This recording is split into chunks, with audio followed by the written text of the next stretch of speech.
Manalangin po tayo. Banal at mahabagin naming Ama sa langit, na sa amin ay nagmamahal. Salamat po dahil kinahabagan ninyo kami. Noong kami malayo at namuhay sa kasalanan, inyong isinugo ang inyong bugtong na anak sa mundong ito sa anyo ng tao, upang kami ay maligtas. Si Jesus ay namatay sa krus bilang kapalit namin, at sa pamamagitan ng kanyang dugo ay nahugasan magpakailanman ng aming mga kasalanan. Dahil sa inyong sakripisyo ay hindi na kami darating sa sumpa at kahatulan. Maraming salamat po sa dakilang kaligtasan na walang bayad ninyong ibinigay sa amin. Panginoon, sa pamamagitan ng Espiritu Santo ay naunawaan namin ang kamanghamanghang biyayang ito. Kami na tinubos ng mahalagang dugo na Jesus ay nagkakatipon sa inyong harapan upang purihin ang inyong dakilang pag-ibig at biyaya, matuto ng salita, at makipag-fellowship sa banal na kapulungan. Naniniwala kami na kasama namin kayo maging sa oras na ito. Pagmasdan at ingatan po ninyo kami sa pamamagitan ng inyong mahabagin at makapangyarihang mga kamay. Patuloy po ninyong samahan ang bawat iglesia sa aming bansa at bawat iglesia sa buong mundo. Ang mga kapatid na nananatiling matapat at nangangaral ng Ebanghelyo sa kabila ng mahihirap na sitwasyon. Ang mundong ito ay lalo pang nagiging masama at laganap ang kasalanan. Tunay na nabubuhay kami sa panahong napakadelikado. Panginoon, palakasin po ninyo kami at laging tulungan.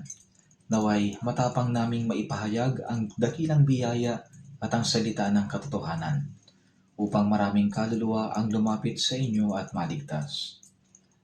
Nagpapasalamat kami sa gawaing natapos nitong nakaraang linggo.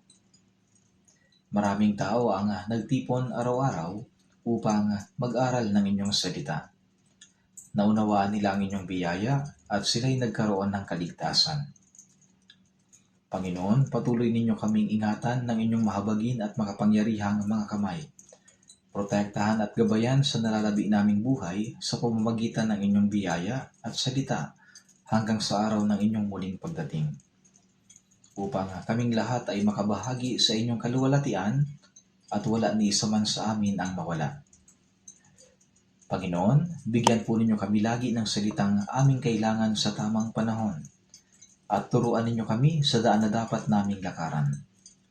Tulungan ninyo kaming maunawaan ng salita at ang banal ninyong kalooban na nais ninyong ipahayag sa amin. At pagkalooban kami ng higit pang karunungan, tapang at lakas upang mamuhay sa inyong kalooban sa nalalabi naming buhay. Dalangin po namin ito sa pangalan ng aming Panginoong Jesucristo. Amen.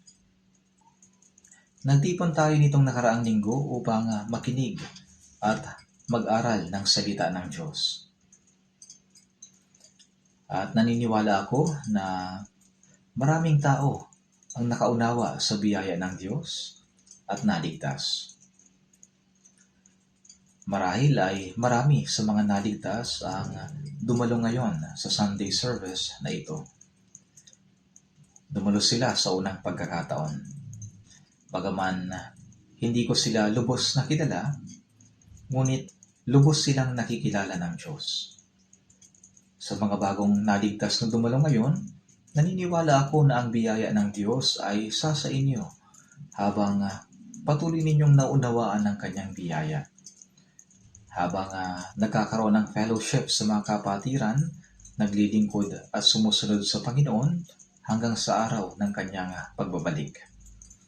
Kapag nakikita natin ang mga bagong naligtas, halos wala sa kanila ang dumalo sa Bible seminar ng mag-isa lamang. Karamihan sa kanila ay inimbitahan ng mga naunang naligtas.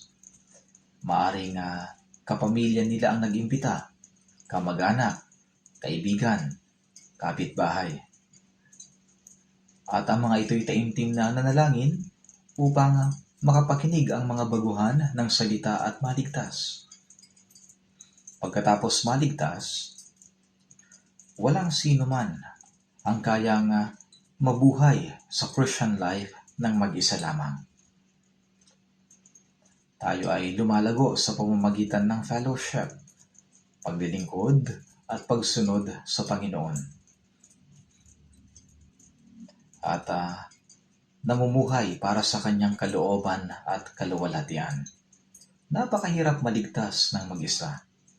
At kahit may maligtas man kung nang walang tulong ng iba, halos imposibleng mabuhay bilang Kristiyano ng mag-isa lamang. Kaya kalooban ng Diyos na lumaganap ang Ebanghelyo sa pamamagitan ng mga naligtas na banal.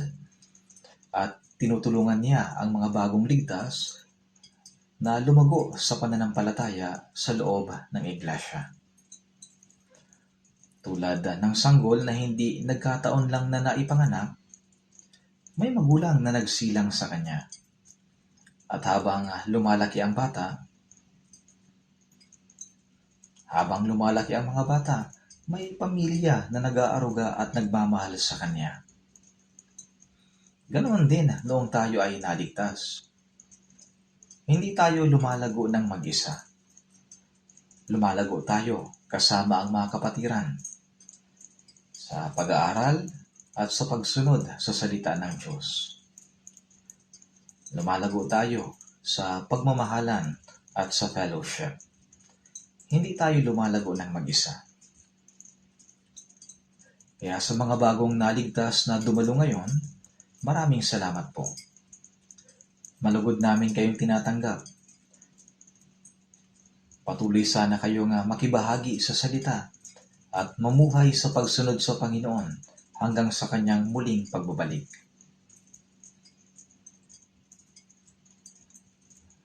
Ngayon, nais kong ibahagi ang isang mensahe para sa mga bagong tumanggap ng kaligtasan. At isang mensahe dapat malaman ng lahat. Buksan po natin sa Biblia, Marcos chapter 4.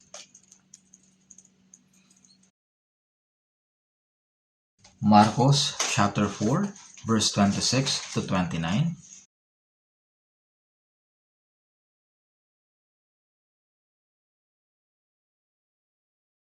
Marcos chapter 4, verse 26 to 29. Babasahin ko po. Sinabi niya, ang kaharian ng Diyos ay gaya ng isang taong naghahasik ng binhi sa lupa. At natutulog at bumabangon siya sa gabi at araw. Sumisibol at lumalaki ang binhi na hindi niya nalalaman kung paano. Ang lupa mismo ang nagpapasibol sa halaman. Una ang usbong, saka ang uhay, pagkatapos ay ang uhay na hitik sa butil. Ngunit kapag hinog na ang bunga, agad niyang kinukuha ang karit sapagkat dumating na ang pag-aani.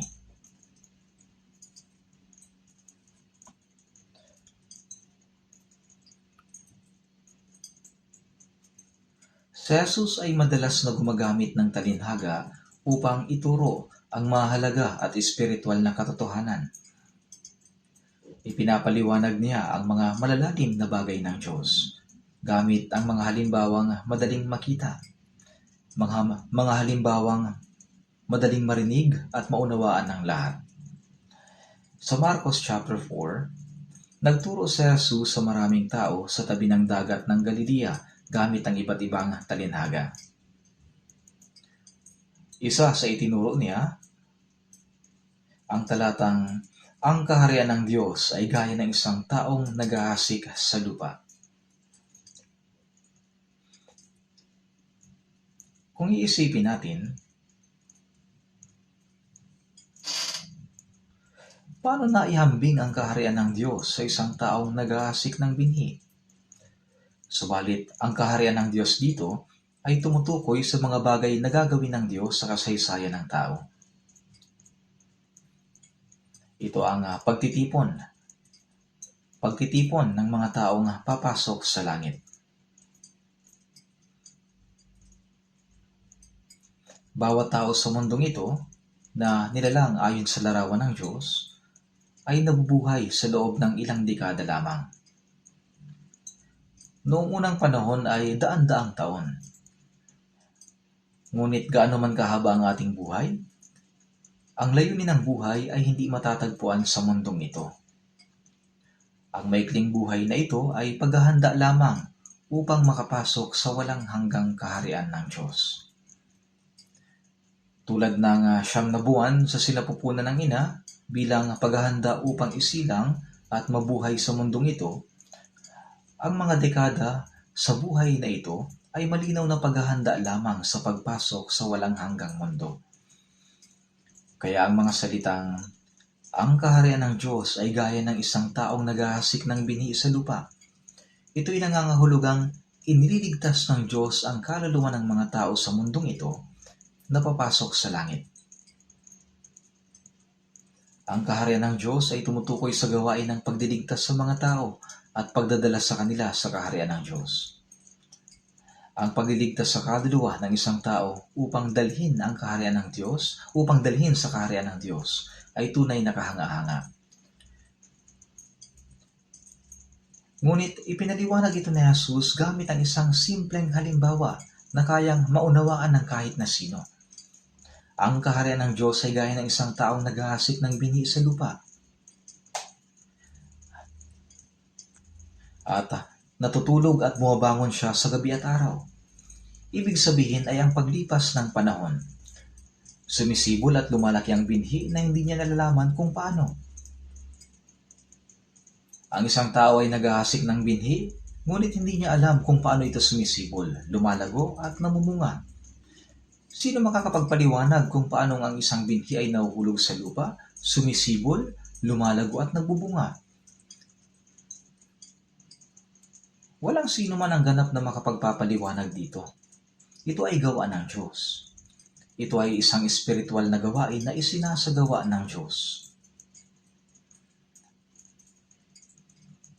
Ang Diyos na nagbibigay buhay sa binhi.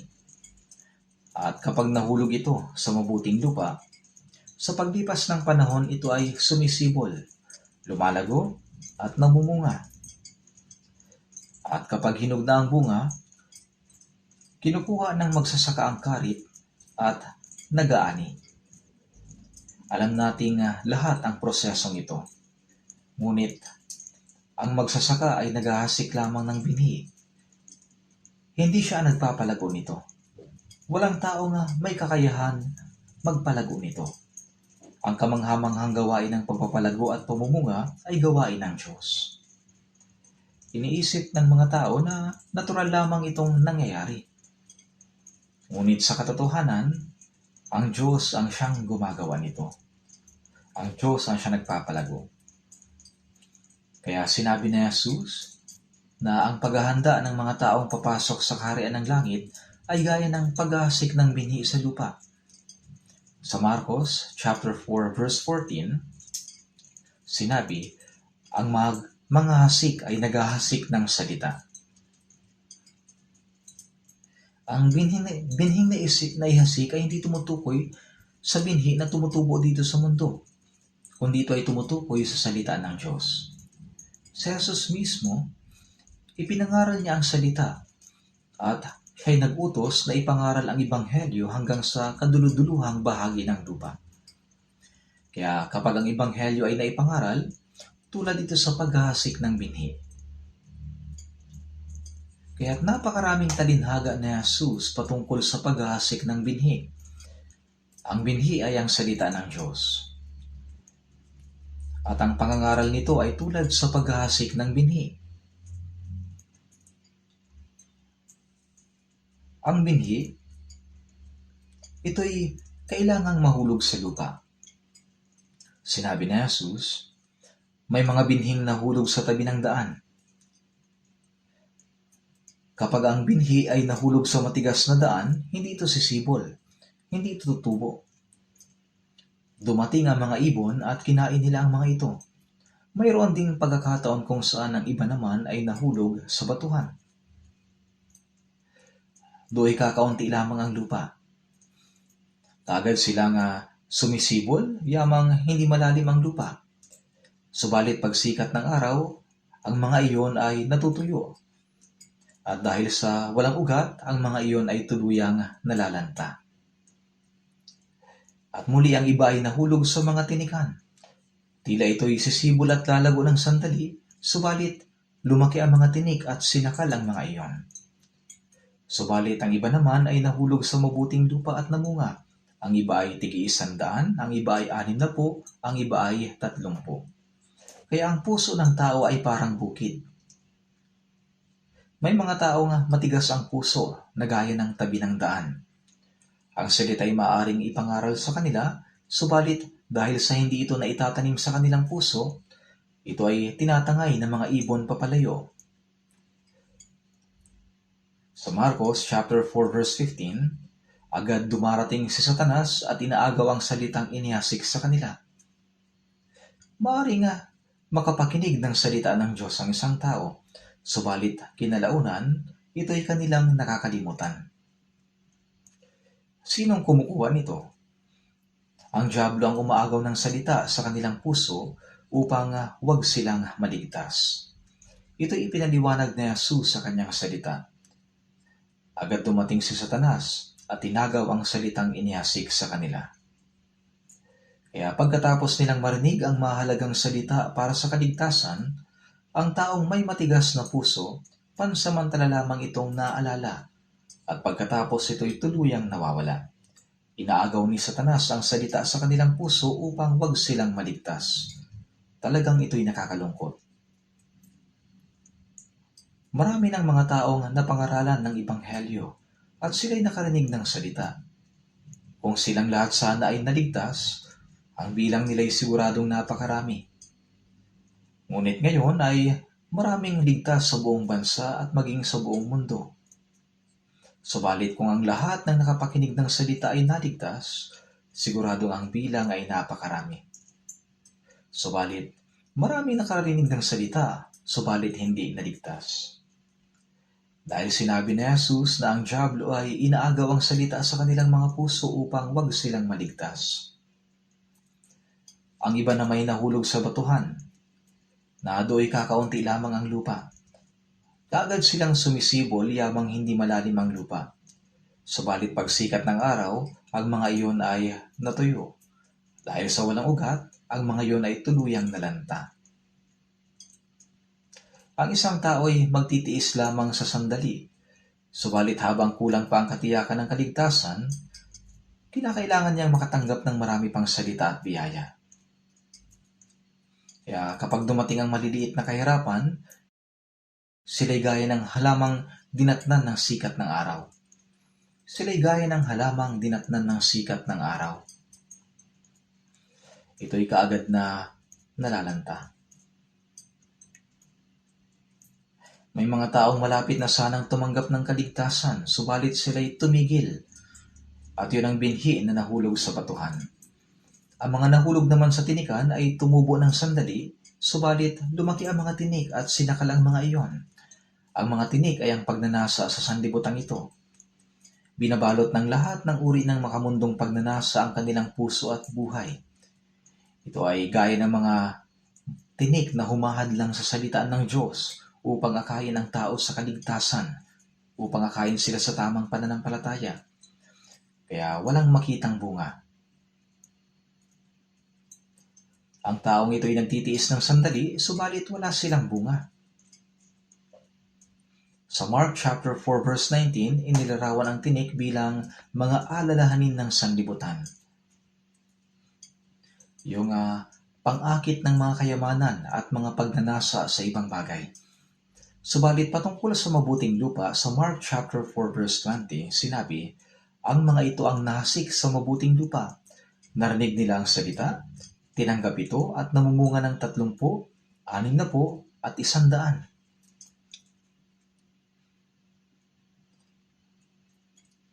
Ang turo dito ng Diyos ay hindi mahirap unawain.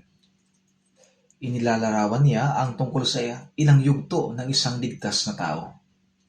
Kaya nga ang mensahe sa araw na ito ay may pamagat na 3 yugto ng kaligtasan. Mayroong 3 yugto ang kaligtasan. At huwag nating isiping ito'y mahirap. Dito ay inilalarawan ang 3 yugto. Una ay ang binhing itinanim. Habang ang magsasaka ay natutulog at bumabangon, hindi niya hinuhukay ang lupa upang tingnan kung ito ba ay umuusbong na. At pagkatapos ay tatabunan ulit. Ito'y hinahayaan niya lang.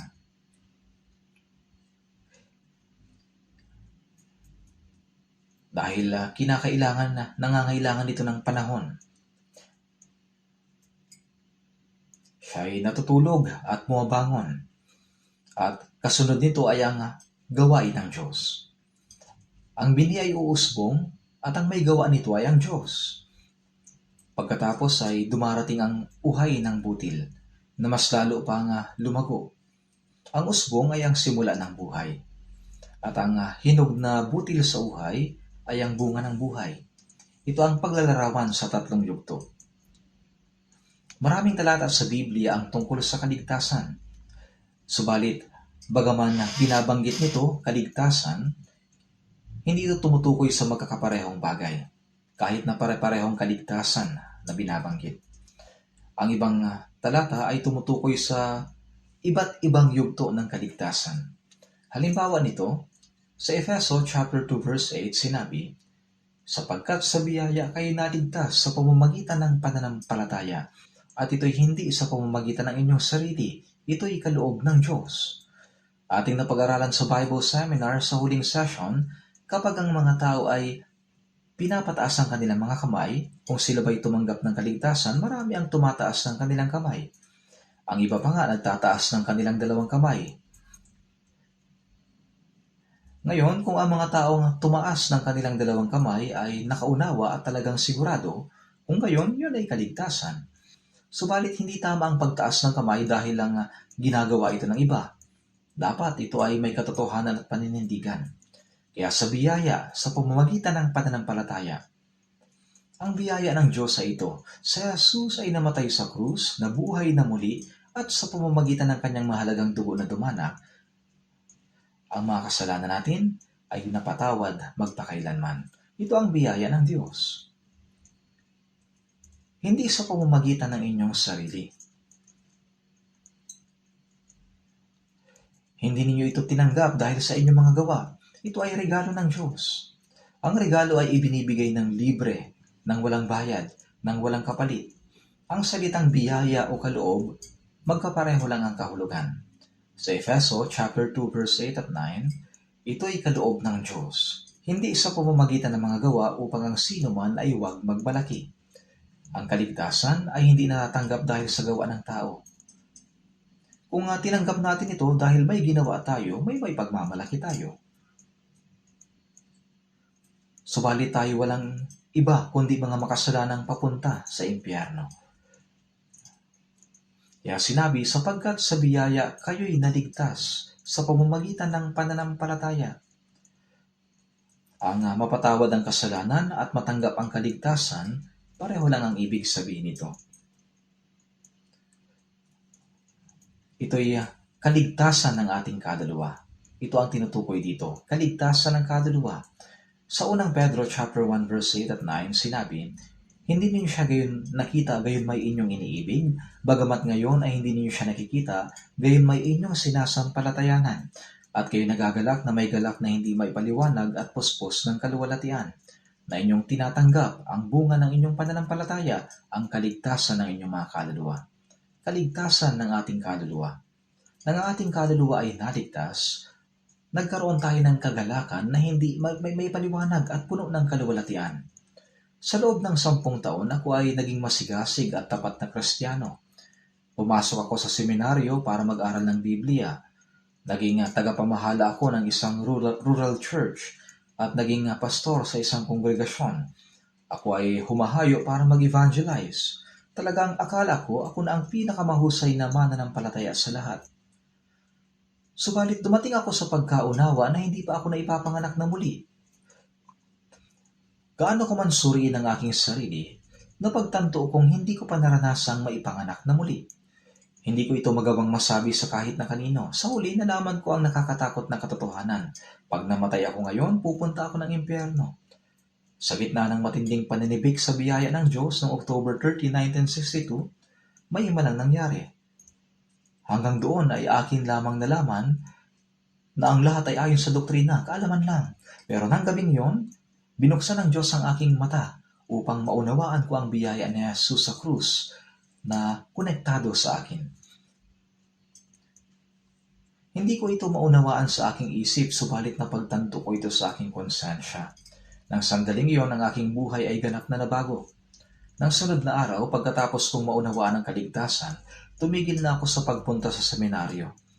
Pumasok ako sa seminaryo pero hindi ko na ito tinapos dahil naisip ko na wala nang rason para bumalik pa ako doon. Noon ay mayroon akong mga iginagalang na mga pastor. Subalit nang matanggap ko ang biyaya ng Diyos, nung ako ay naligtas at naipanganak na muli, ang mga pastor na yun ay naging para mga ipokrito na lang sa aking paningin. Inisip ko sa aking sarili, paano nila nagawang hindi ipangaral ang mahalagang katotohanan na ito? At ang mga itinuturo lang nila ay mga bagay na walang kabuluhan. Nagkaroon ng sama ng loob sa aking puso at napagtanto kong ito'y mali. Pagkatapos kong matanggap ang kaligtasan, walang sino mang nagturo sa akin. Ngayon, dapat mong gawin ito at dapat mong gawin yan. Ito ay nangyayari lamang ng natural sa akin. Ang buhay ko bago ko makilala ang biyaya ng Diyos at pagkatapos ko siyang makilala ay talagang ibang-iba.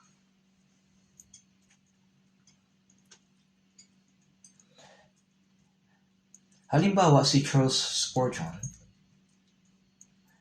ang taong aktibong nangaral ng Ebanghelyo, hindi lamang sa England kundi sa buong Europa, mayroon siyang tunay na eksaktong araw ng kaligtasan. Ganyan ang mga taong tunay na naligtas. Ayon sa kanyang patutuo, bata pa lamang ay nagsisimba na siya kasama ang kanyang mga magulang. Subalit isang Miyerkules ng gabi, nagkaroon ng matinding snowstorm. Dahil sobrang kapal ng nyebe, hindi siya makapunta sa simbahan. Kaya't sinabi niya na napadpad siya sa isang maliit at payak na simbahan, isang munting chapel na malapit sa kanilang bahay. Pagpasok niya, iilan lang ang nagtitipon dahil sa bagyo. At kahit ang pastor ay hindi rin nakarating. Sa halip na pastor, isang binatang lalaki, isang sapatero, at katulong ng tagagupit ang tumayo sa pulpito dahil wala ang pastor.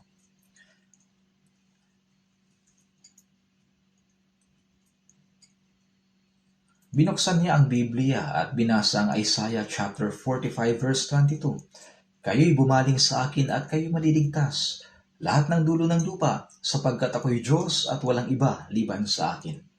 Pagkatapos niyang basahin ito paulit-ulit, siyang sumigaw ng, kayo'y bumaling sa akin, kayo'y bumaling sa akin, kayo'y bumaling sa akin. Nangaral siya na may sigasig. Subalit kalaunan ay naubusan siya ng sasabihin. Wala na siyang ibang maipangaral maliban sa paulit-ulit na, kayo'y bumaling sa akin. Nakaupo doon si Spurgeon. Pinagmamasdan niya ang buong pangyayari. Iniisip kung gaano katawa-tawa tingnan ang binatang lalaki. Subalit nang sandaling iyon, biglang itinuro ng binata ang kanyang daliri kay Spurgeon at diretso siyang tiningnan. Sinabi niya, bakit mo ako tinitingnan? Huwag mo akong tingnan. Tingnan mo ang Panginoon.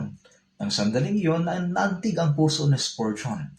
Bumaling ka sa Panginoon. Namatay siya para sa iyo. Nagdanak ang kanyang dugo para sa iyong kasalanan. Kaya nang gabing iyon, habang maikling ipinangaral ng binata ang Ebanghelyo, tuluyang nagliwanag ang puso ni Spurgeon. Nainisip, oo, ang maniwala kay Jesus ay ang pagtingin sa dugong dumanak sa krus. Kaya natanggap ni Charles Spurgeon ang kaligtasan ng mismong araw na iyon. Ibinahagi ni Spurgeon kinalaunan na kahit ang ordinaryo at hindi kapansin-pansing binatang iyon ay nagsalita sa magaslaw at nakakatawang paraan, yun mismo ang unang beses na tiningnan niya ng maayos ang Diyos at tunay na naunawaan niya ang biyaya ng Diyos. Nang sandaling yon, si Spurgeon ay naging isang kahangahangang evangelist. Isinulat ni Spurgeon sa sarili niyang mga salita, sa mismong pook na yon, sa mismong lugar na yon, kung saan nangyari sa akin ang isang kahangahangang bagay. Hanggang ngayon naalala ko pa rin ang linang iyon sa kanyang patutuo. Ngayon tingnan natin ang isa pang mahusay na ebanghilista galing sa Amerika, si D.L. Moody. Dahil sa labis na kahirapan ng kanyang pamilya, nakatapos lamang siya ng ika-4 na baitang sa elementarya. Bilang anak, Lumaki siya sa matinding kahirapan at pagdurusa. Nakikiusap sa malalapit na kamag-anak para lang makahingi ng maliit na mangkok ng lugaw para may makain. Hindi man lang siya nagkaroon ng maayos na edukasyon. Habang si Moody ay masipag nagtatrabaho araw-araw, dumaan ang isang Sunday school teacher at napansin siya. Nakita ng guro ang batang lalaking ito na nagtatrabaho ng kanyang buong puso at sigasig.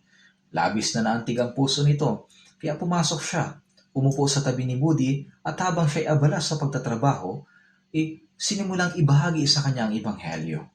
Sa ilang araw na pangangaral, nakikinig man si Moody o hindi, ang guro ay patuloy at tapat na ibinahagi ang mensahe ni Kristo. At isang araw, sa pamamagitan ng walang sawang pag-ibig, natanggap ni Moody ang kanyang kaligtasan.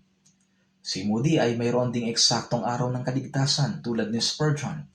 Pagkatapos maligtas, siya'y puno ng sigasig, kaya pumunta siya sa kanyang pastor at nakiusap. Pastor, nais kong ipangaral ang ebanghelyo sa mga bata. Pakiusap, pahintulutan mo ako magturo sa Sunday school. Subalit umiling ang pastor at sinabing, hindi Moody, ikaw ay hindi nakapag-aral at kulang ka sa karunungan. Hindi pwede. Kahit anong pagmamakaawa ni Moody, ang sagot ay palaging hindi. Subalit dahil patuloy na nakiusap si Moody, pumayag ang pastor at sinabing, sige, kung makakapagtipon ka ng mga bata sa church basement, pwede mong subukang magturo doon. Kaya natuwa si Moody at nagpasalamat doon sa pastor. Kaya tinipon ni Moody ang mga bata sa church basement at nagsimulang magturo tungkol sa salita ng Diyos. Hindi nagtagal, napakaraming bilang ng mga bata ang pumunta sa kanya. Yun ang naging simula ng pangangaral ni Moody. Dahil hindi siya nakapag-aral sa theological seminary at wala siyang credentials, hindi siya kailanman na ipakilala bilang pastor buong buhay niya. Sa huli, siya'y kilala lamang sa tawag na Mr. Moody. Gayunpaman, sa buong kasaysayan ng Amerika, walang sino mang gaya ni D.L. Moody na nakapag-akay ng maraming kaluluwa sa kaligtasan. Si Moody ay tunay na kahangahangang tao. Ginamit siya ng Diyos ng makapangyarihan. Bukod dito, kapag pinakinggan ninyo ang mga patotoo ng mga taong may malinaw at makapangyarihang pangangaral ng Ebanghelyo, ang bawat taong tunay na naligtas ay may parehong karanasan bilang isang naipanganak na muli. Hindi yung eksaktong petsa ang mahalaga, kundi may tiyak na araw kung kailan naganap ang pagbabagong iyon. Kaya nga, may himno, Happy day, when Jesus washed my sins away. Happy day. Ang mahalagang araw ng hugasan ni Jesus ang aking mga kasalanan. Kahit na hindi mo na matandaan ang eksaktong petsa o nakalimutan na ang eksaktong numero, ayos lang. Subalit ang tiyak na naganap ang isang araw kung saan nalinis ang iyong kaluluwa at nalinis ang paglilinis sa iyong buhay. Ang kaligtasan ay hindi nangyari nang hindi mo nalalaman kung kailan mo natanggap. Ang tunay na kaligtasan ay may malinaw at ganap na katiyakan. Sila mga tumanggap ng kaligtasan, ang katiyakang iyon ay tulad sa binhing nahulog sa lupa ng puso at nagsimulang tumubo. Pag-isipan natin ito. Ang tao na naghahasik ng binhi ay maaari lamang itanim ito sa lupa. Wala siyang kakayahang palaguin o patubuin ito. Ang pagpapalaki at ang pagpapabunga ng binhi, ang lahat ng ito ay gawa ng Diyos. Gayon din ang mga nangangaral ng Ebanghelyo. Tapat na ibinabahagi ang tunay na mensahe ni Kristo. At ayon sa kalagayan ng puso ng isang tao, kung talagang sila'y taus-pusong naghahangad na maligtas, bubuksan ng Diyos ang kanilang puso at bibigyan sila ng pagkaunawa upang maintindihan ang katotohanan ng kanyang salita. Nung nangaral si Apostol Pablo ng Ebanghelyo, gaya na nakasulat sa mga Gawa chapter 16 verse 14, nakinig sa amin ang isang babaeng ang pangalan ay Lydia. Binuksan ng Panginoon ang kanyang puso upang makinig na mabuti sa mga bagay na sinasabi ni Pablo. Ang nag-iisang nagbibigay sa atin ng pagkaunawa ay ang Panginoon mismo. Kapag tumubo ang binhing iyon ay ang simula ng bagong buhay. Kapag narinig mo ang Ebanghelyo, at ang binhing iyon ay nahulog sa iyong puso, ito ay nagsisimulang sumibol. Ito ang simula ng tunay na buhay. Sa John chapter 5 verse 25, katotohanang sinasabi ko sa inyo, dumarating ang oras at ngayon na nga na maririnig ng patay ang tinig ng anak ng Diyos at ang makarinig ay mabubuhay. Kapag narinig ang ebanghelyo, ang patay na kaluluwa ay nabubuhay. Ito ay gaya ng pagsibol ng binhi. Sa Filipos, kaya nga mga minamahal ko, kung paanong lagi ninyo akong sinusunod hindi lamang sa harapan ko, kundi higit ngayon na ako hindi ninyo kasama, ay isagawa ninyo ang inyong sariling kaligtasan na may takot at panginginig. Dahil dito, ang ibang tao ay nagugulat at sinasabing, ligtas na ako. Subalit sinasabi dito na isagawa ang aking sariling kaligtasan na may takot at panginginig. Kaya kailangan ko itong tapusin. Kaya nagkakaroon ng pagkalito. Ito ay dahil hindi nila alam. Kahit na parehong salitang kaligtasan, magkaiba ang kahulugan. Sa simula, natanggap natin ang kaligtasan. Ito ang kaligtasang natanggap sa pamamagitan ng pagkaunawa sa biyaya ng Diyos. Natanggap natin ito ng walang bayad sa biyaya ng Diyos. Ang salitang isagawa ninyo ang inyong sariling kaligtasan na may takot at panginginig ay salita para sa mga tumanggap na ng kaligtasan ng Espiritu. Na inyong tinatanggap ang bunga ng inyong pananampalataya, ang kaligtasan ng inyong mga kaluluwa. Gaya ng sinabi sa unang Pedro chapter 1 verse 9, natanggap natin ang kaligtasan. Yung kaligtasan naman sa salitang isagawa ninyo ang inyong sariling kaligtasan na may takot at panginginig, sinabi ito sa mga ligtas ng tao. Hindi ito tumutukoy sa kaligtasan ng Espiritu. Ang kaligtasan ng Espiritu ay hindi na isasagawa sa pamamagitan ng takot at panginginig. Ito ay tinanggap ng libre sa pamamagitan ng biyaya ng Diyos. Ang salitang isagawa ninyo ang inyong sariling kaligtasan, ibig sabihin yung mga taong tumanggap na ng kaligtasan ng Espiritu ay dapat na mabuhay ng nararapat bilang mga ligtas na tao. Gamitin mo ng maayos ang iyong pera. Ganitong klase ng salita ba ay sinasabi sa taong may pera o sa taong walang pera? Siyempre, sasabihin mo yung gastusin mo ng maayos ang iyong pera sa taong may pera. Ibig sabihin, huwag niya itong gamitin ng padalos-dalos. Pero ang taong walang pera, ano ang gagamitin niya ng maayos kung wala naman siyang pera? Ganon din naman sa taong tumanggap ng kaligtasan. Ibig sabihin nito ay mabuhay ka ng buong puso at araw-araw sa katotohanang iniligtas na ng Diyos. Ibig sabihin, mamuhay tayo ng naayon sa isang taong ligtas. Ang may takot at panginginig ay hindi nangangahulog na natatakot at nanginginig dahil baka mapunta sa impyerno. Ang ibig sabihin nito, kahit tumanggap na ng kaligtasan ng isang tao, pwede pa rin siyang sumuway sa salita ng Diyos dahil sa kanyang dating pagkatao na hindi pa lubusan na babago. Pwede pa rin magkasala ang isang taong ligtas na. Pag nangyari yon, magkakaroon ng problema. Mayroong disiplina o pagsaway mula sa Diyos.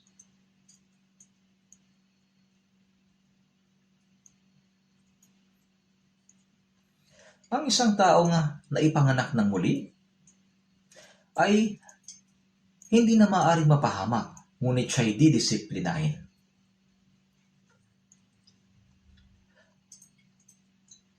Ang disiplina ng Diyos ay dumarating sa iba't ibang paraan. Kung ang isang tao ay nandaya at nagnakaw ng pera, pwede siyang mawalan ng higit pa kaysa doon. Kung gumawa siya ng masama sa kapwa, tiyak na darating sa kanya ang disiplina ng Diyos.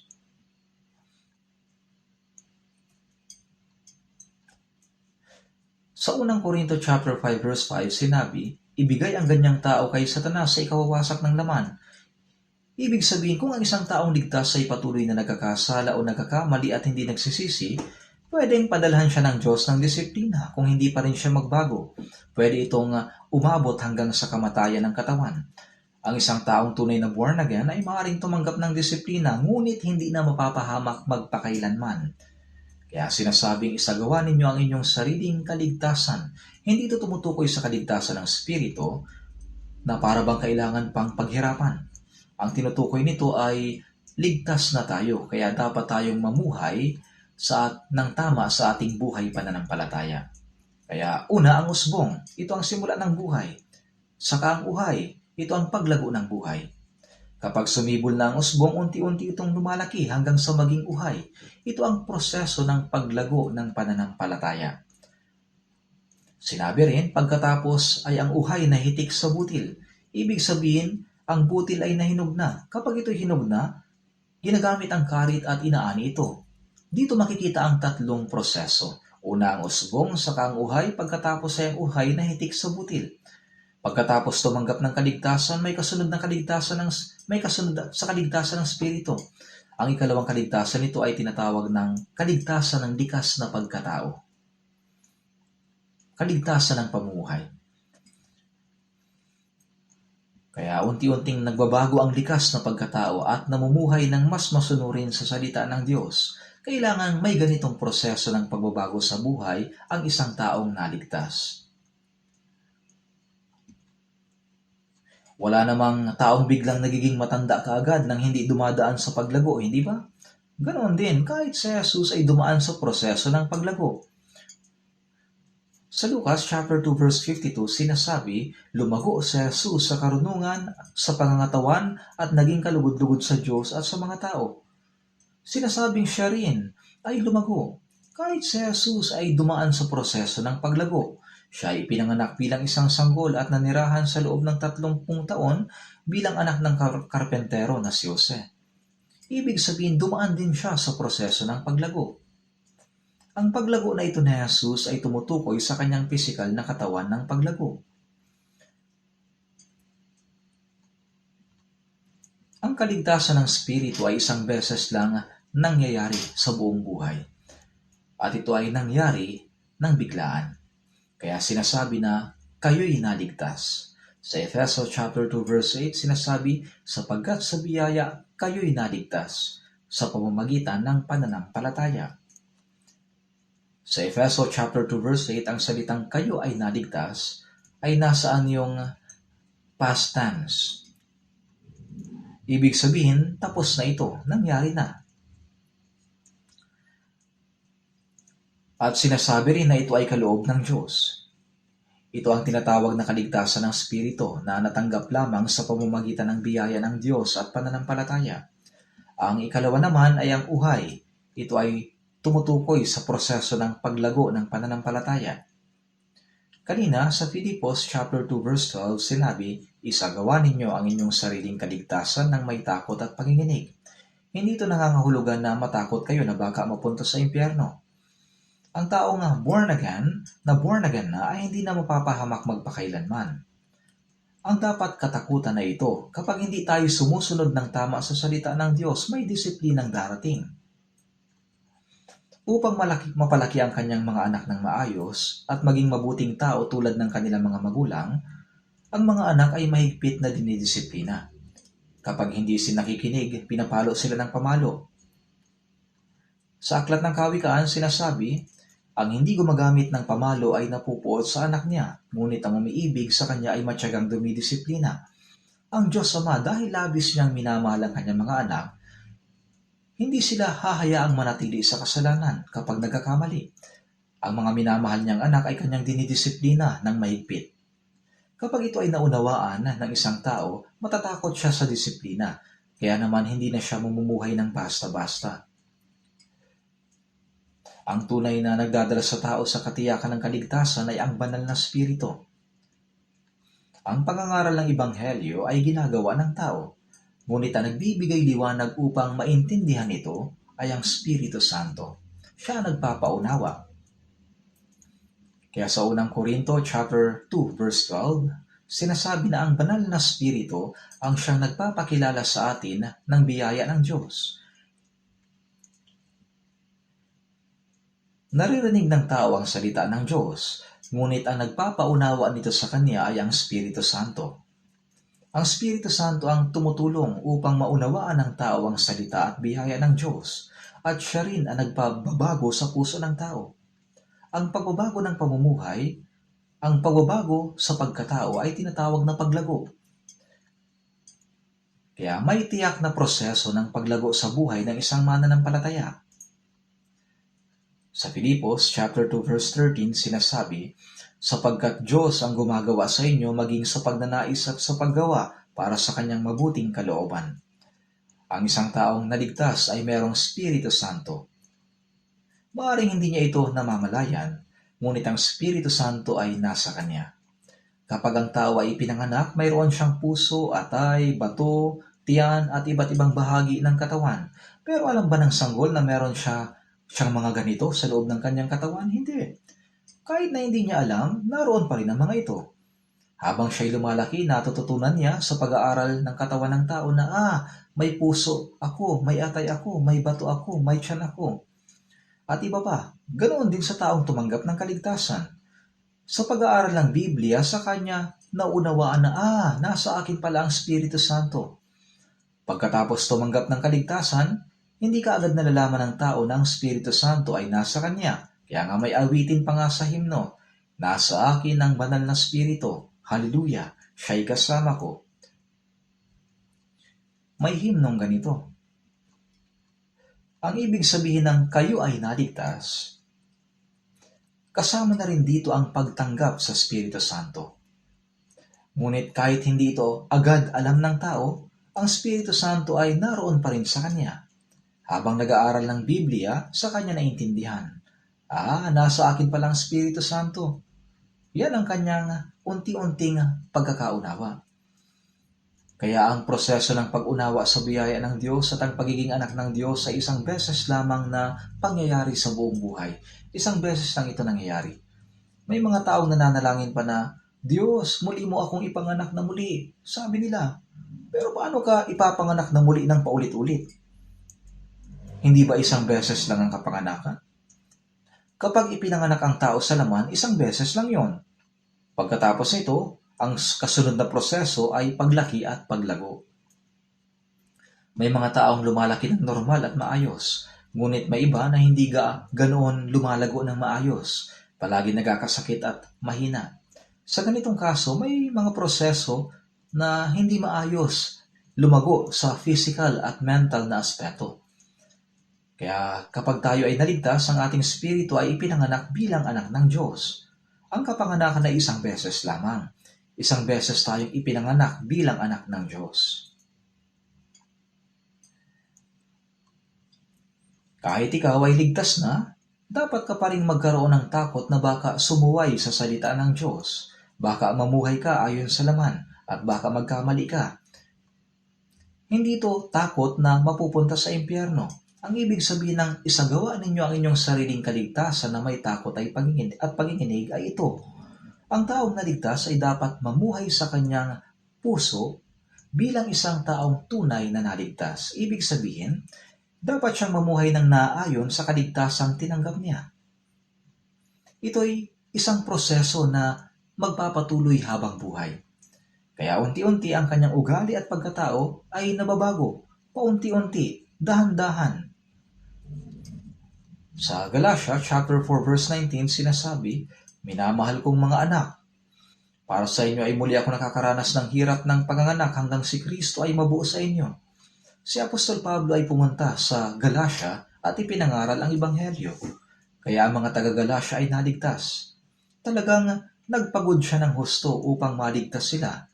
Sinasabi nga na nakakaranas ng hirap ng panganganak. Hanggang ngayon, napakahirap pa rin na magligtas ng isang tao. Hindi madali ang pangangaral ng Ebanghelyo. Maging ang mga nangangaral, kapag ipinapangaral ang Ebanghelyo, ginagawa nila ito na may nag-aalab na puso dahil nais nilang maligtas ang tao. Ang mga pastor na nagbibigay ng counseling, kapag nakikipag-usap sila, minsan ang puso ng tao ay napakatigas, kaya hindi madaling makaunawa, hindi madaling magising sa katotohanan. Kaya para mailigtas ang isang tao, talagang kailangan ang hirap ng panganganak.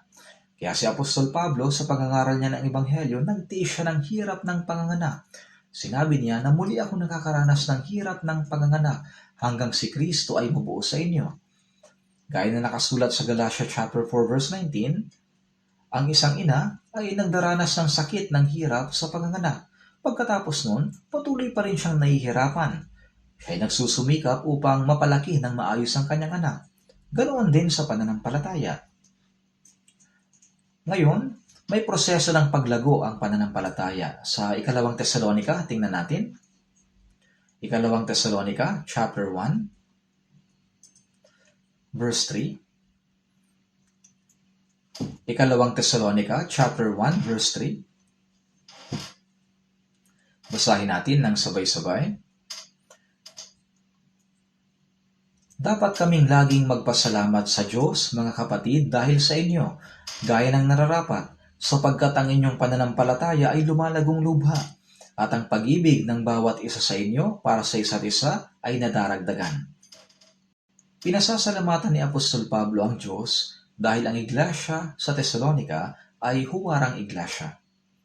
Kaya nga sa kanyang pasasalamat sa Diyos para sa kanila, sinabi niya, gaya ng nararapat sapagkat ang inyong pananampalataya ay lumalagong lubha. Nagpapasalamat siya sa Diyos kapag nakikita niya na ang mga taong naligtas ay hindi lang tumanggap ng ebanghelyo, kundi lumalago din sa pananampalataya. Hindi ba masayang-masaya ang buong pamilya kapag may batang ipinanganak? At lahat ay natutuwa kapag nakikita nilang malusog na lumalaki ang bata.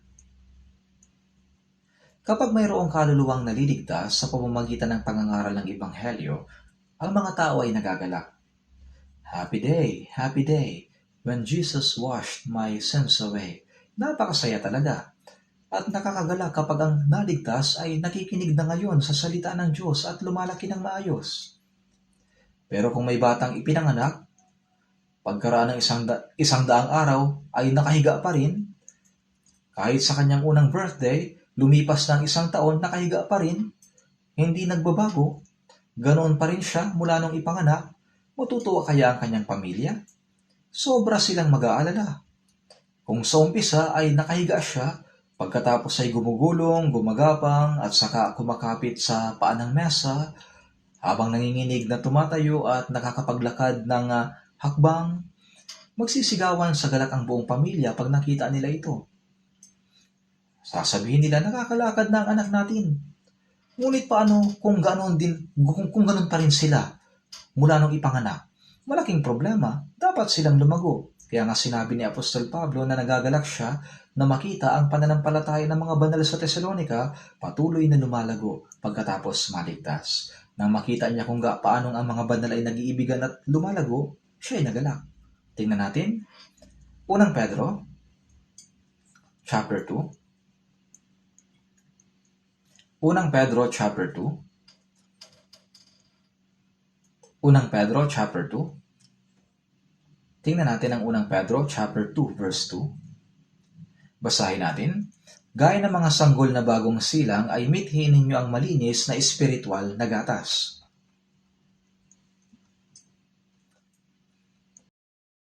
Mga sanggol na bagong silang.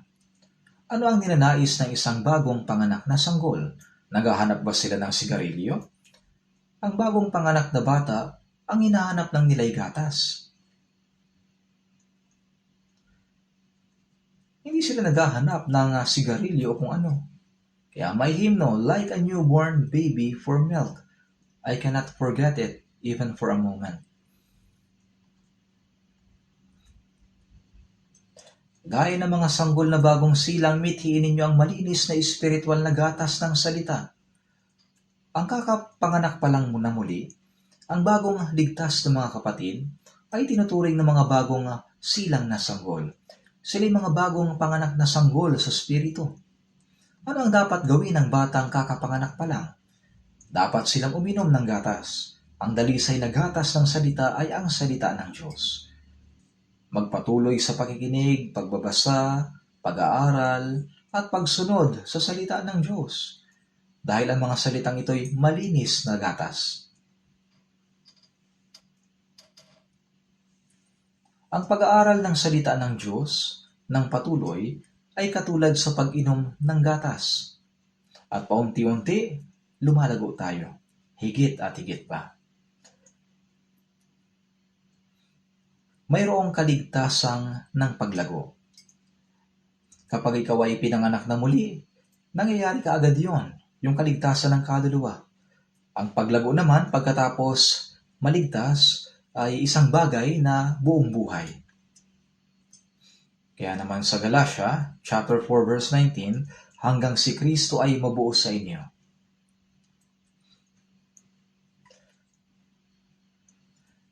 Kung titingnan natin sa unang Korinto, chapter 3, verse 6 to 7, sinabi ni Pablo, ako ang nagtanim, si Apollos ang nagdidig, ngunit ang Diyos ang nagpalago. Ipinangaral ni Apostol Pablo ang Ebanghelyo sa Korinto at maraming naligtas doon. Pagkatapos, tinulungan ni Apollos ang mga naligtas sa kanilang buhay pananampalataya. Si Apollos ang nagdilig. Kapag nagtanim ka ng binhi, kailangan mo itong diligan upang mabilis na lumago, tama? Lumalago nga ito. Diniligan ang buto, ngunit Diyos ang nagpapalago. Kapag naligtas ang isang tao, may papaliwanag ba natin kung paano siya naligtas? Hindi, dahil hiwaga ito na naunawaan lamang ng nakaranas nito. Pagkatapos noon, tinutulungan ng Diyos ang taong naligtas upang lumago ang kanyang pananampalataya. Ginagawa ito ng Diyos. Ang paglago ng paunti-unti, palaki ng palaki, kailangan ng panahon para lumago. Ito ang tunay na espiritual na gawain ng Diyos. Lumipas ang 1 taon, 2 taon, 5 taon, matapos maligtas. Ngunit kung ang isang taong ligtas ay walang anumang pinagbago kahit ilang taon na ang lumipas, talagang nakapagtataka ito. Baka hindi sila tunay na ligtas.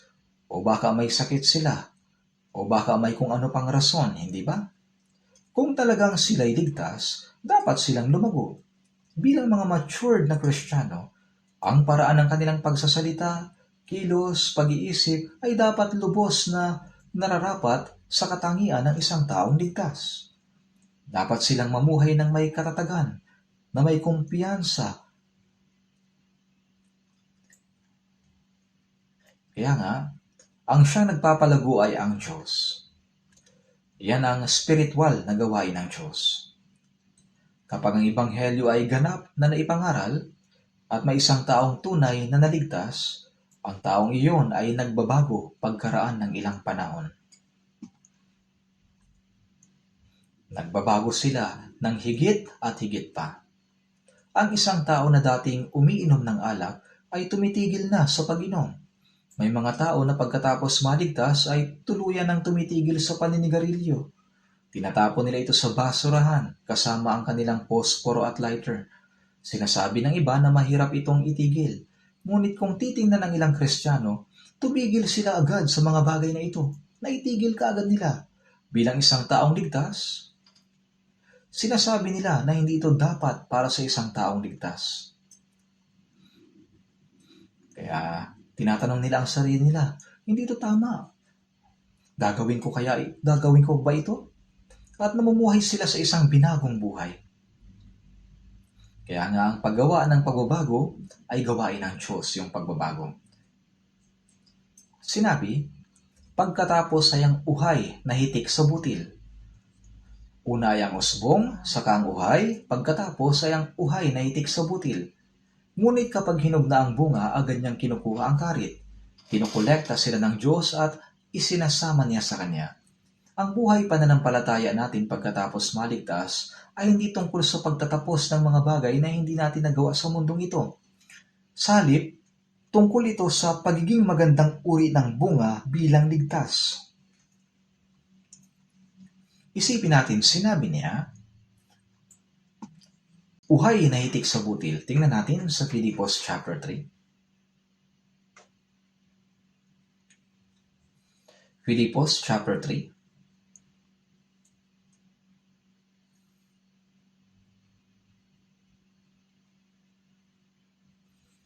Verse 20. Nasa page 300 sa Bagong Tipan. Basahin natin ang verse 20 at 21. Chapter 3, verse 20 at 21. Basahin natin ng sabay-sabay. Sapagkat ang ating pagkamamamayan ay nasa langit, mula roon ay hinihintay naman natin ang tagapagligtas, ang Panginoong Hesukristo, na siyang magbabago ng ating hamak na katawan upang maging katulad ng katawan ng kanyang kaluwalhatian, ayon sa kapangyarihan na kumikilos sa Kanya upang maipailalim sa Kanyang sarili ang lahat ng mga bagay. Sinasabi na ang ating pagkamamamayan ay nasa langit. Ang taong ligtas ay mamamayan na ng langit. Kapag ipinanganak tayo sa katawan, tayo ay mamamayan ng Pilipinas, ang bansang ating sinilangan, hindi ba? Kailangang protektahan ng bansa ang kanyang mga mamamayan. Kahit pumunta sila sa ibang bansa, pinoprotektahan pa rin sila ng gobyerno kapag sila ay nasa kahirapan o panganib.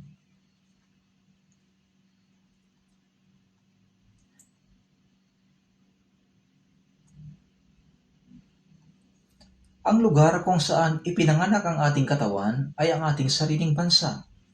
Ang ating pagkamamamayan ay Pilipino. Pero noong tayo'y naligtas, sinabing sapagkat ang ating pagkamamamayan ay nasa langit. Kaya't ngayon ay mayroon na tayong dalawang pagkamamamayan. Nakuha niyo na ba ang inyong visa? Hindi tayo sasakay sa eroplano pero makakapunta tayo dun sa langit. Nakakapanabik ang ating destinasyon sapagkat ang ating pagkamamamayan ay nasa langit. Mula roon, hinihintay naman natin ang tagapagligtas, ang Panginoong Jesucristo. Hinihintay natin ang Panginoon na dumating at siya'y darating upang dalhin tayo sa kahariang iyon. Pag-uusapan ko babanggitin ko ang kaligtasang ito mamaya. Ang mga taong namatay ay muling mabubuhay at ang mga natitirang nabubuhay ay babaguhin at dadalhin sa langit. Kaya may isa pang kaligtasan na tatanggapin natin sa hinaharap. Una, ang kaligtasan ng ating kaluluwa. Sunod ay ang kaligtasan ng ating pamumuhay, kung saan nagbabago ang ating ugali. Pagkatapos noon, maging ang ating katawan ay lubos na babaguhin. Ito ang kaligtasan ng katawan. Ayon sa kapangyarihan na kumikilos sa Kanya upang maipailalim sa Kanyang sarili ang lahat ng mga bagay. Ginagawa ng Diyos na sumunod sa Kanya ang lahat ng bagay sa pamamagitan ng Kanyang salita. Pinamamahalaan niya ang buong kalawakan sa pamamagitan ng Kanyang salita. Sa kapangyarihan na iyon, ang ating hamak na katawan, itong mababa, hamak at mapagpakumbabang katawan, ay magiging katulad ng katawan ng Kanyang kaluwalhatian. Kapag dumating ang Panginoon, tayo'y babaguhin at magkakaroon tayo ng espiritual at maluwalhating katawan na tulad ng sa Kanya.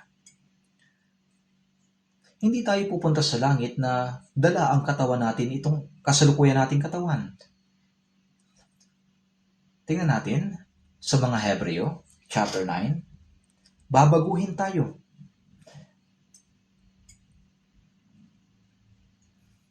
Hebreo, chapter 9, verse 28. Hebreo, chapter 9, verse 28.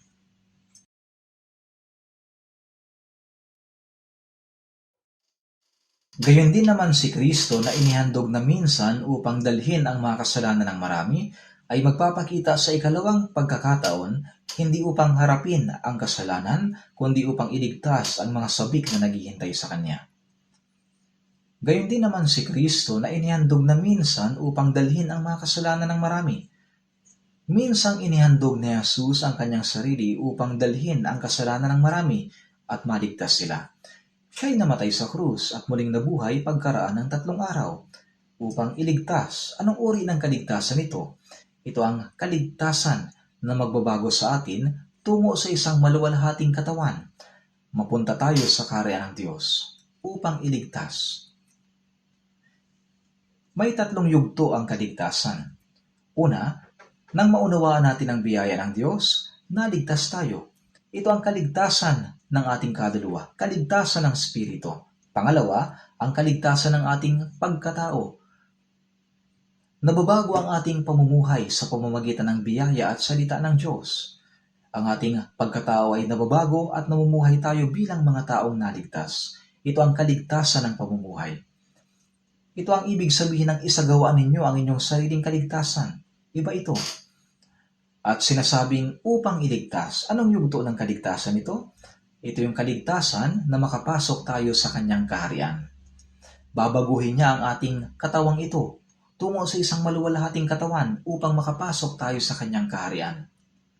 Sa ikalawang pagkakataon, ang Panginoon na nagligtas sa ating kaluluwa ay nakaupo ngayon sa kanan ng trono ng Diyos. At sa huling panahon siya ay muling darating upang baguhin ang ating katawan tungo sa isang espiritual at maluwalhating katawan at tayo'y papapasukin sa kaluwalhatiang iyon. Ito ang kaligtasan na matatanggap natin sa pinakahuli. Sino ba ang mga sabik na naghihintay sa Kanya? Ang naghihintay sa pagdating ng Panginoon ay ang mga taong naipanganak na muli. Para sa mga hindi paligtas, ang araw ng pagdating ng Panginoon ay araw ng paghukom.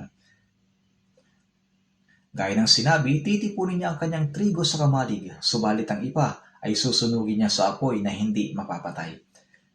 Kaya ang hindi ligtas ay itatapon sa apoy na hindi mapapatay.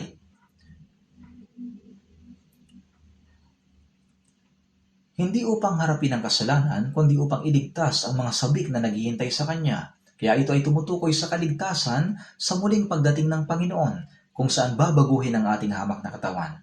Upang huwag kayo malito, malinaw nating paghihiwalayin ito. Una, ang kaligtasan ng kaluluwa, kung saan naunawaan natin ang biyaya ng Diyos at naligtas tayo sa pamamagitan ng pananampalataya.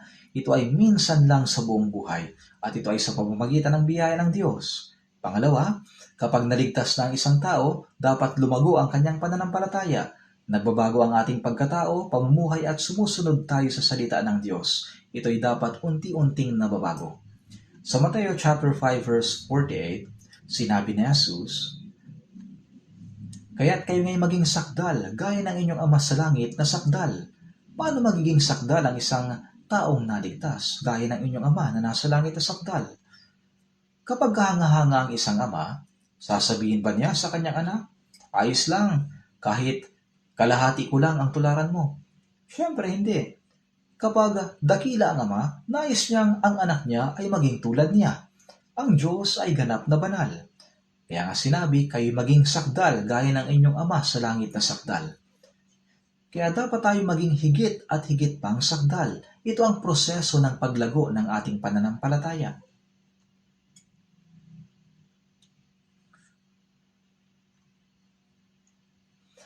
Sa ikalawang Pedro, chapter 1, verse 4,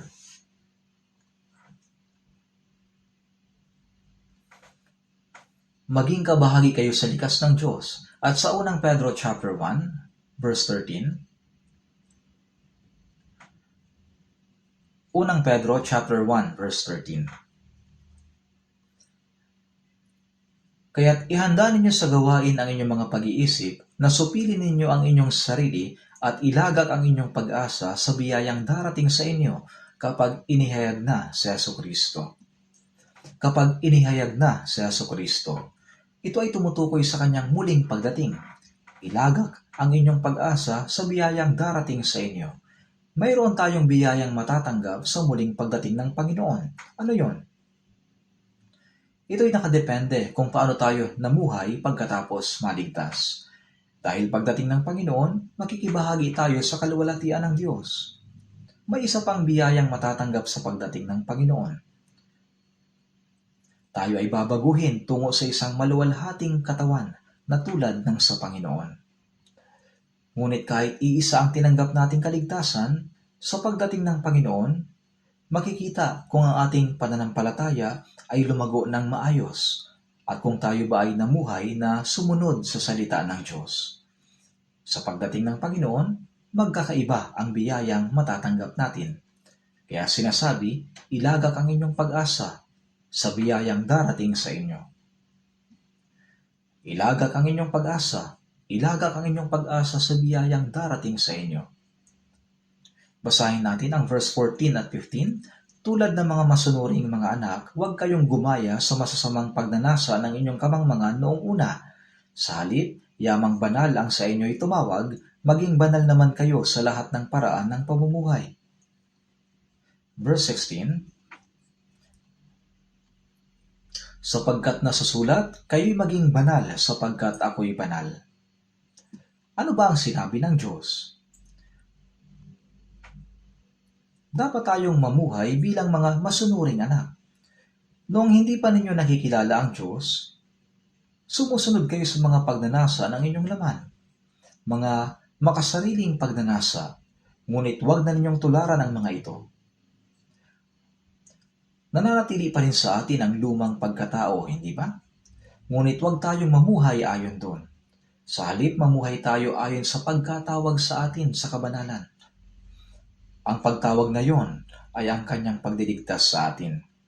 Kung paano ang Diyos na nagligtas sa atin ay banal, gayon din naman, maging banal kayo sa lahat ng paraan ng pamumuhay. Sinasabihan niya tayo na maging banal sa lahat ng aspeto ng ating buhay.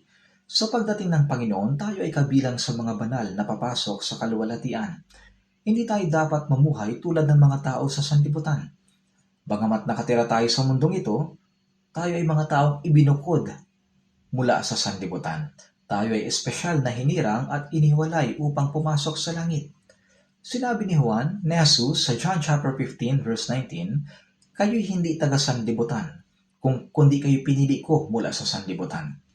Kaya hindi natin dapat kalimutan na tayo ay mga taong ibinukod. Bagamat pareho tayong nabubuhay sa mundong ito, tayo ay ibinukod at itinalaga upang pumasok sa kaharian at kaluwalhatian ng Diyos.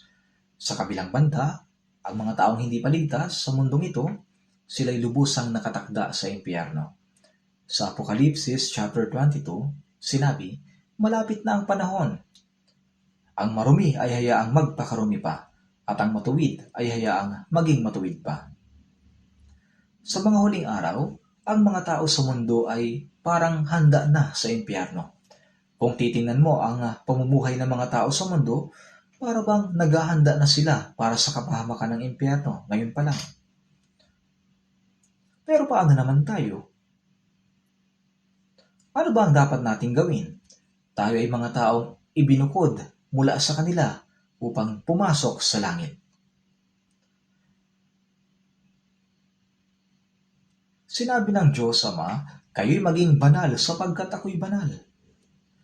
Ang kabanalan ay nangangahulugang hiwalay na pamumuhay, isang pamumuhay na hiwalay sa mundo. Ang ating pananalita, pag-iisip, kilos at paraan ng pamumuhay ay dapat na iba sa mga tao sa mundo. Hindi dapat katulad. Sa halip, yamang banal lang sa inyo'y tumawag, maging banal naman kayo sa lahat ng paraan ng pamumuhay, sapagkat nasasulat, kayo maging banal sapagkat ako'y banal. Sapagkat ang Diyos ay banal, sinabi niya, kayo'y maging banal. Tayo ay naghihintay sa Panginoon sa kanyang muling pagbabalik. Hindi ba namumuhay tayo habang hinihintay ang Panginoon? Iniisip ba ninyo na hindi natin kayang mamuhay na hiwalay sa mundo? Bakit hindi? Kung tinutulungan tayo ng Diyos. Kung mabubuhay tayo ng may layunin at paraan ng pamumuhay na naayon sa pagiging anak ng Diyos, iingatan, tutulungan at gagabayan tayo ng Diyos sa lahat ng bagay sa ating buhay. Kailangan nating mamuhay sa ilalim ng gabay at tulong ng Diyos. Ang mga tao sa mundong ito ay namumuhay ng walang pakialam. Nagkakasala sila ayon sa kagustuhan ng kanilang puso.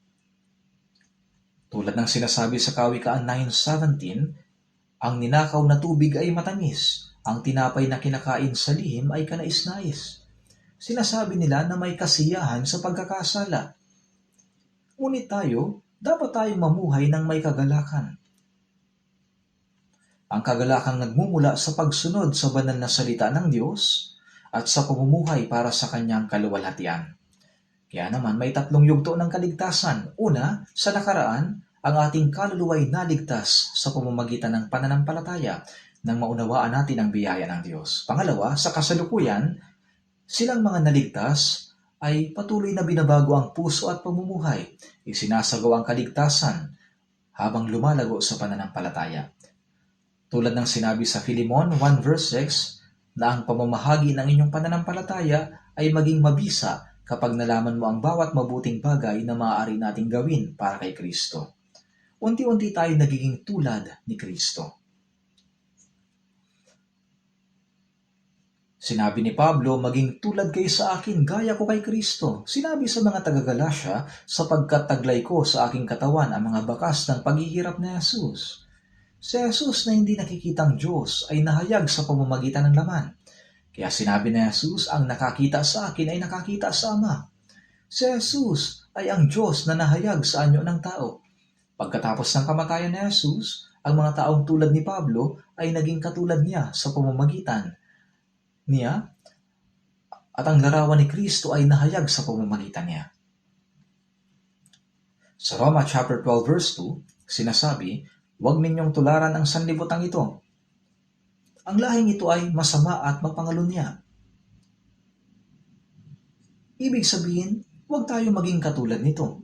Huwag tayong gumaya at sumunod dito. Huwag ninyong tularan ng sanlibutan, kundi magbago kayo sa pamamagitan ng pagbabago ng inyong pag-iisip. Kailangan nating mamuhay ng may kabanalan, kilalanin ang mabuti at banal na kalooban ng Diyos, at mamuhay ayon sa kalooban na iyon. Ngayon, aking babanggitin ang buod nito ng ikalawang ulit. Tayo ngayon ang mga taong nakakilala na sa biyaya ng Diyos. Naligtas na. Karamihan sa mga narito ay naligtas na, hindi ba? Kung may sino man sa inyong may alinlangan patungkol sa kaligtasan, dapat silang mabilis na humingi ng personal counseling o gawin ang anumang kanilang kailangan para makamit ang katiyakan ng kaligtasan. Kailangan ninyong magkaroon ng katiyakang ligtas na kayo, na napatawad na ang inyong mga kasalanan. At kahit na dumating ang Panginoon ngayon, handa na kayong sumalubong sa Kanya. Huwag lang kayong labas-pasok sa church nang wala pang ganitong katiyakan. Hindi ganyan ang ating iglesia. Sa palagay ko, sa lahat ng mananampalataya, church na siguro natin ang may pinakamataas na porsyento ng mga tunay na ligtas. Sa ating iglesia, hindi tayo makakatagal na hindi naliligtas. Dahil paulit-ulit na sinasabing kailangan kayong maligtas, kailangan kayong maipanganak na muli. Paano kayo makakatagal dito nang hindi ligtas? Dapat ninyong tanggapin ang kaligtasan. O kung ayaw ninyong maligtas, dapat kayong umalis. Dapat ay may malinaw na desisyon. Kailangan maging tiyak. Hindi lang tayo nagtitipon ng mga relihiyosong tao. Kailangan nating mamuhay ng may katiyakan na kahit kailan dumating si Jesus, sasalubong tayo sa Panginoon. Makakasama natin siya. Tunay ngang napakalapit na ng araw ng pagdating ng Panginoon. Maaring dumating na ang Panginoon ngayon. Hindi ito isang biro. Sinabi ni Jesus, gayon din naman kayo kapag nakita ninyo nangyayari ang mga bagay na ito, alam ninyong malapit na, nasa mga pintuan na. Ang mga tandang kinakailangan bago ang muling pagdating ng Panginoon ay natutupad na sa ating panahon. Kahit dumating ang Panginoon ngayon, wala nang problema. Lahat ng propesya ay natupad na. Naligtas ang ating mga kaluluwa sa pamamagitan ng pananampalataya, at iyon ay isang bagay na tinanggap ng isang beses lamang. Ngayon, para sa mga naligtas, ano ang nilalaman ng kaligtasang iyon? Sinabi sa Efeso, sa kanya'y mayroon tayong katubusan sa pamamagitan ng kanyang dugo, na kapatawaran ng ating mga kasalanan ayon sa mga kayamanan ng kanyang biyaya.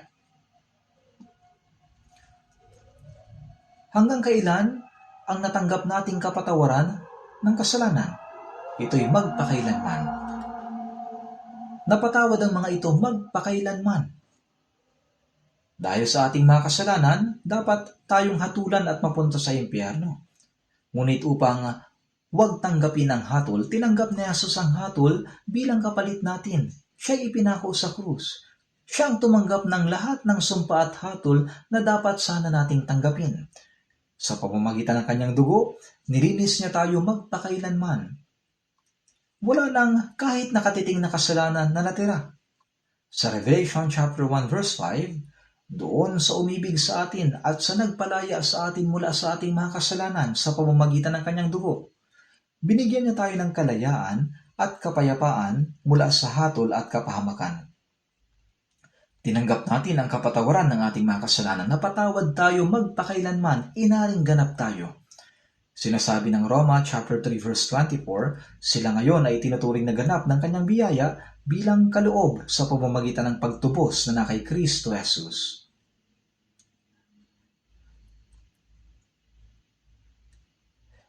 Pagkatapos, sa John chapter 5 verse 24 ay sinasabi, katotohanang sinasabi ko sa inyo, ang nakikinig ng aking salita at sumasampalataya sa kanya na nagsugo sa akin ay may buhay na walang hanggan at hindi darating sa kahatulan kundi lumipat na sa buhay mula sa kamatayan. Sinabi nitong nakamit natin ang buhay na walang hanggan. buhay na walang hanggan. At sa John chapter 6 verse 47, katotohanang sinasabi ko sa inyo, ang sino mang sumasampalataya ay may buhay na walang hanggan. Mayroon na tayong buhay na walang hanggan ngayon. Pagkatapos sa unang Pedro 1 verse 3, sa pamamagitan ng muling pagkabuhay na Jesucristo mula sa mga patay, tungo sa isang manang hindi nasisira, walang dungis at hindi kumukupas. Muli tayong ipinanganak sa isang buhay na pag-asa. Ibig sabihin, ipinanganak tayong muli. Kayo ba ipinanganak ng muli? Noon, kapag sinasabi ko na ako'y ligtas na, ang mga tao ay nagugulat. Sinasabi nila, paano mong nalaman na ang isang tao ay may ganoong kayabangan na naligtas na siya? Sinasabi niya. At nang sabihin ko na ako ipinanganak ng muli, lalo silang nagulat. Ngunit iisa lang ang kahulugan nito. Ang maligtas, ang maipanganak na muli, ang matanggap ang kapatawaran ng kasalanan, ang ariing ganap, magkakapareho lang ang kahulugan ng lahat ng ito. Ipinanganak tayo ng Diyos sa pamamagitan ng salita ng katotohanan. Tayo ay naging mga anak ng Diyos. Ano ba ang karapatan upang maging anak ng Diyos? Ang ating amang Diyos ay siyang lumikha at namamahala ng buong kalawakan. At siya ang hari ng mga hari na namamahala sa lahat ng mga hukbo ng mga anghel sa langit. At ang Diyos na lumikha at namamahala sa buong universe ay aking Ama. Kaya sa Mateo, chapter 6 verse 9, Ama naming nasa langit. Tayo ay mga anak ng Diyos. Tayo ay naging tagapagmana ng Diyos.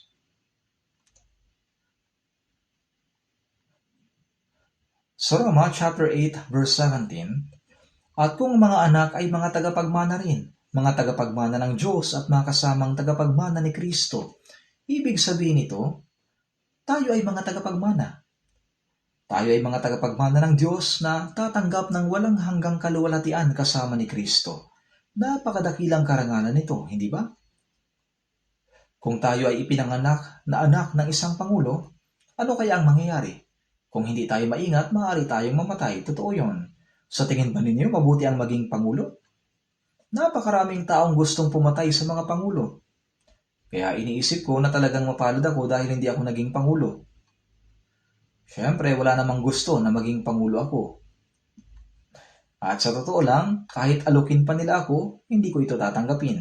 Ang pagiging anak ng Diyos ang pinakamabuti. Tama ba?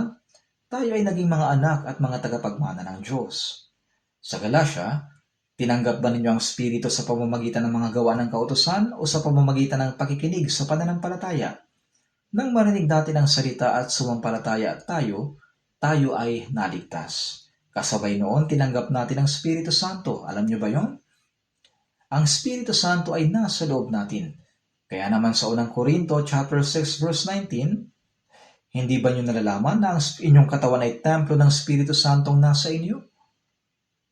Dahil ang Espiritu Santo ay nasa loob ko, ako ay templo ng Diyos. Kaya may hymno, The Lord always lives in me, and I am in the Lord.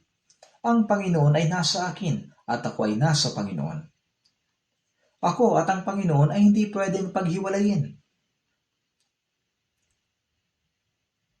Palagi nating kasama ang Panginoon saan man tayo magpunta, hindi ba? Pero ngayon, may problema. Kung gusto kong pumunta sa isang makamundong lugar, tapos sasabihin ko sa Panginoon, Panginoon, may balak akong pumuntahan ngayon, pero ang lugar na yun ay hindi nyo magugustuhan. Kaya manatili na lang kayo dito sa bahay at magpahinga. Sasabihin ba ng Panginoon, sige na, ayos lang. Ano kaya ang sasabihin ng Panginoon? Hindi, sasama rin ako. Sasama siya. Isasama ba ang Panginoon kahit saang lugar mo gustong pumunta? Hindi ako nagbibiro. Saan ka man magpunta, naroon ang Panginoon kasama mo. Isasama mo ba ang Panginoon sa isang nightclub para sumayaw? Hindi yun makatwiran. Sinasabi ng Biblia na si Enoch ay lumakad na kasama ng Diyos hanggang siya'y dinalang paitaas sa langit. Tayo rin ay kailangang mamuhay. Tayo rin namumuhay tayong kasama ng Panginoon.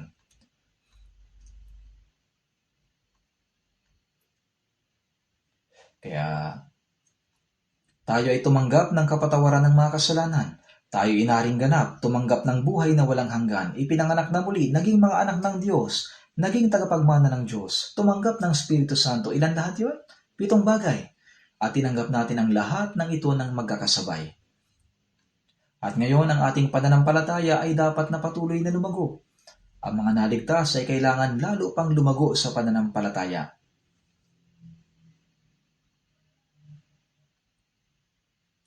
Sa unang Korinto chapter 13 verse 11, sinabi ni Apostol Pablo, "Nang ako'y bata pa, nagsasalita akong gaya ng bata, nag-iisip akong gaya ng bata, nangangatwiran akong gaya ng bata. Ngayong ganap na ang aking pagkatao, iniwan ko na ang mga bagay ng pagkabata."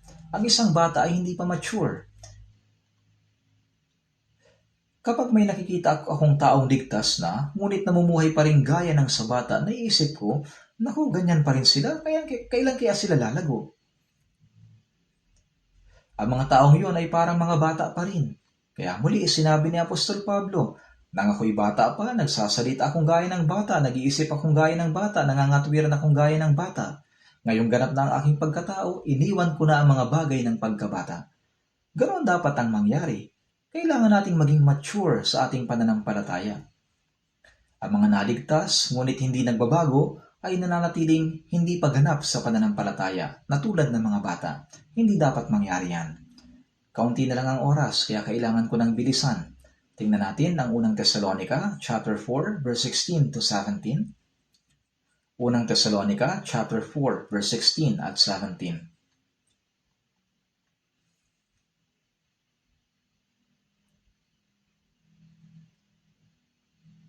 Unang Tesalonica, chapter 4, verse 16 at 17.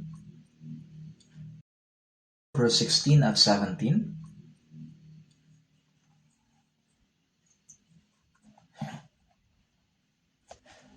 Unang Tesalonica, chapter 4, verse 16 to 17. "Sapagkat ang Panginoon mismo ang bababa mula sa langit na may sigaw, may tinig ng arkanghel at may trompeta ng Diyos, at ang mga namatay kay Kristo ay babangon muna. Pagkatapos, tayong nabubuhay na natitira ay aagawin kasama nila sa mga ulap upang salubungin ang Panginoon sa papawirin, at sa gayon ay makakapiling natin ang Panginoon magpakailanman." Nagsalita siya tungkol sa pagbabalik ng Panginoon sa impapawid. Ang Panginoon na may sigaw, may tinig ng arkanghel at may trompeta ng Diyos. Pag dumating ang Panginoon, darating siyang kasama ang mga anghel ng langit. Kaya may himno, "Our Savior, whom this world despised and cast away, will appear again and with great glory and majesty." Si Jesus na hinamak at ipinako sa krus ng mundong ito, sa kanyang muling pagdating, darating na kasama ang mga anghel ng langit. Sa tunog ng trompeta, taglay ang kamahalan, kaluwalhatian at kapangyarihan ng Diyos. At ang mga namatay kay Kristo ay babangon muna. Nang sa panahong iyon, silang mga ligtas kay Kristo at namatay na ay bubuhayin, maging ang kanilang mga katawan. Sa ngayon, ang kanilang mga spirito lamang ang nasa harapan ng Panginoon. Pagkatapos tayong nabubuhay na natitira, tayong mga buhay pa ay sasalubong sa Panginoon ng buhay pa kapag siya'y dumating, tulad ni Enoch, kasama ng mga banal na muling nabuhay. Ang mga ulap ay hindi nangangahulugang ilang libong metro sa itaas ng langit, kundi tumutukoy sa espiritual na mundo upang salubungin ang Panginoon sa papawirin. Kaya namumuhay tayo kasama ng Panginoon magpakailanman at hindi na kailanman mawawalay sa Kanya. Nakakawiling pagmasdan kung paano umuunlad ang takbo ng kasaysayan sa ngayon. Nakakatuwang isiping maaari nating makasalubong ang Panginoon habang buhay pa tayo. Hindi ba't mabuti yun? Sa palagay ko'y napakabuti. Ang mundong ito ay mauhulog sa matinding kaguluhan sa hinaharap. Ang mundong ito ay magiging parang isang buhay na impyerno. Totoo ito. Sa Ezekiel chapter 38, sa Revelation chapter 16, ang digmaan ng Armageddon. Pagkatapos ay sa Zacarias chapter 14, ang buong mundo ay magsasama-sama upang lumusog sa Israel. Doon ipapataw ang hatol ng Diyos. Ang huling digmaan ay nuclear war. Ngunit hindi ito digmaan na merong mananalo at matatalo. Ito ay digmaan upang hatulan ng Diyos ang mundong ito. Ang digmaang yon ay malapit na sa atin. Wala nang ibang paraan. Yun lang ang paraan ng Diyos upang hatulan ang mundong ito. Tayo ng mga naligtas, kailangan maging tulad ng sa Marcos chapter 4 verse 28. Una ang usbong, saka ang uhay, pagkatapos ay ang uhay na hitik sa butil. Kailangan tayo maging ganap na butil na karapat-dapat pumasok sa makalangit na kamalig. Pakiusap, maging masigasig tayo sa ating buhay pananampalataya. Manalangin na tayo. Mahabagin naming Diyos Ama, kami na malayo sa inyo at namuhay sa kasalanan ay nararapat tumanggap ng walang hanggang kahatulan.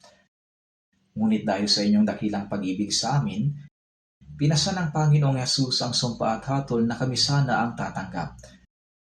Pinatawad ang aming mga kasalanan magpakailanman at iniligtas kami ng walang bayad, kaya nagpapasalamat po kami sa biyayang ito. Tulungan mo po kaming mga naligtas sa pamamagitan ng mahalagang dugo ng Panginoon na mamuhay sa nalalabing bahagi ng aming buhay nang walang kahihiyan bilang mga anak ng Diyos. Tulungan niyo po kami sa pamamagitan ng kapangyarihan ng inyong salita at ng Espiritu Santo na maialay namin ang nalalabi naming buhay para lamang sa Panginoon. Ito po ang aming dalangin sa pangalan ng aming Panginoong Hesukristo. Amen.